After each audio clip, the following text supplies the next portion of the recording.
તમને શું લાગે મેં નાવા હાટું ડોલ ભરી છે કે કપડાં ધોવા હાટું ડોલ ભરી છે કે પછી સેંડા જવા હાટું ડોલ ભરી છે? ના ના ના, આ તો મારે કુલરમાં પાણી નાખવાનું હતું એટલે ડોલ ભરી છે. તો હવે આપણે 3 માળના પગથિયા ચડશું અને કુલરમાં પાણી ભરશું. આ તો માનનું પગથિયા ચડ્યું અને એક ડોલ મેં પાણી નાખી દીધું છે અને એક ડોલે ભેગું નહીં થાય તો લાવ હું બીજી ડોલ ભરતો હોઉં. તમને ખબર તો હે ટીપે ટીપે સરોવર ભરાય, પણ આપણે ડોલે ડોલે કુલર ભરશું. થાકી જવાય છે ડોલે ડોલે પાણી હારવામાં. જો હું અત્યારે ભલે થાકી ગયો હોય પણ કુલરમાં પાણી ભર્યા પછી હવા ખાવાની આવશે મોજ. આ બીજી ડોલે ભેગું નહીં થાય, લાવ ત્રીજી ભરી આવું. કેટલા પગથિયા ચડવાના મિત્રો તમે જોવો ને. હાલ ત્રીજી ડોલે નાખી દો. હવે આ છેલ્લી ડોલ નાખી દઈ કેમ કે હવે તમે કંટાળી ગયા છો. હવે જેટલું ભરાણું એટલું ભરાણું. હવે એને હવા ખાઈ લે ચાલુ કરી દી ફટાફટ. કુલર સામે આપણે ઠંડી ઠંડી હવા ખાઈશું. આટલી બધી ગરમી મને કાં થાય છે, આને કાં નથી થતી? હા હવે ખબર પડી, કુલર એ બાજુ હતું, આ બાજુ ફરી જા મારા કલેજા. એને ભલે ગરમી થતી હોય આપણે હોઈ જાય.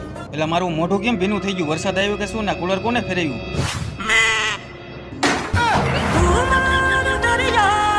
You're